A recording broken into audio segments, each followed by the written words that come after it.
Where do you see mobile TV going in 3 to 5 years? TV is still such a predominant force in terms of where people actually consume video content.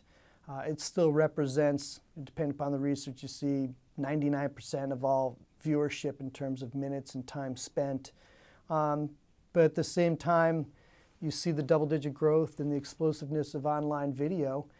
Online means more than just PC or computer. It means phone, and inevitably it will mean TV as well. So it will be more and more content that will be more readily available on these three screens. We're very excited about those opportunities to be there. If you look just specifically at phones today, they have a great problem. There's almost 100% penetration in terms of the number of people in the U.S. who have a phone. And so what's the next level of growth for the phone carriers? Clearly, text messaging is enormous, and that is on a very nice curve, on a hockey stick curve, but it's going to get towards that same level of penetration. What's next is mobile web, and we're just seeing all sorts of growth going on there.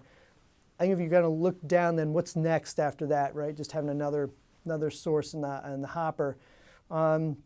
We think it is video, and while the penetration is low today, look, there's a lot of factors for that, but the awareness continues to grow. The fundamentals of the numbers and usage continue to grow at triple digits. So we think that video will only become more and more prevalent on phones as there are more smartphones available. The technology becomes more readily available to bring it to these different devices, and becomes more seamless in the home to port it from screen to screen. What's the biggest hurdle you face both internally and externally that has the biggest impact on the success of your businesses? That's a great question. I think just, they're at different stages when you define digital, right? Clearly there's digital on television, there's digital on the computer, and on the mobile phone as well. We're doing a much better job across the company looking holistically across these platforms. And so what happens in many organizations is great ideas can come from anywhere, and they germinate, and they start to bloom a little bit, and it's an individual or a group of individuals who start to foster the growth of that initiative. Inevitably, it gets housed in where it should be housed, right? You don't want salespeople like me programming and producing. You want the experts doing that. So there's an appropriate time where the content is appropriately housed within those groups. And when they do, they have to then be placed in those groups, not as a silo, but again, how do you look holistically across the horizon at all the different opportunities to put your content, to produce specifically for that platform, and then do your best to maximize the value of that content and monetize it. It just can't be done by one group doing it under one model, free ad supported here, with another group taking that same asset and trying to do electronic sell-through over here, and another group trying to include that in bundle subscriptions over on this side. It just has to be looked at holistically so that you can, as I said, maximize the value of that asset across any platform. So what about the challenges externally in the market? Externally, there are many. I think business models continue to evolve. I think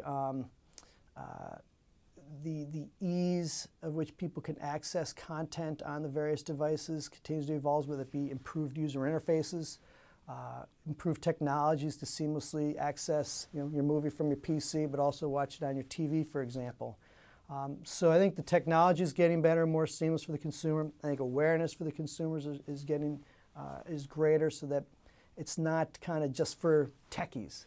It is more for the average consumer now to start out consuming content across these platforms. But then you got to figure out the economics to support it.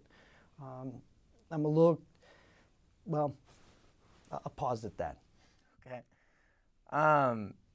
Just winding down a little bit, with the success of launching ScoreCenter on the iPhone app this summer, I thought I would ask, what's next for ESPN and Disney? Anything boiling in the pipeline? It's the explosion of the applications on the iPhone and iTunes platform is just amazing. Obviously, if you're a content creating company, such as the Walt Disney Company, you want to put your best experiences out there.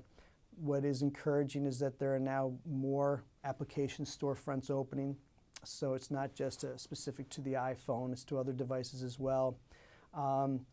It's really up to the individual networks and shows in the networks in terms of how they want to communicate and interact with their consumers. There is not one size fits all. What works for Disney Channel is, that is a demographic for kids. This is totally different from what works for ESPN versus what works for ABC. So I think you'll see more applications. I think you'll continue to see a focus on quality versus quantity. And like everyone, we want to figure out what is the right balance between serving our fans and our viewers versus the proper financials to support our efforts there. Great. Well, Matt, on behalf of the Center for Digital Strategies at Tuck, I would like to thank you so much for speaking with us today. I'm sure our listeners appreciate your thoughts and insights. This has been Kyle Kosigian for the Center of Digital Strategies at Tuck Business School. Thank you.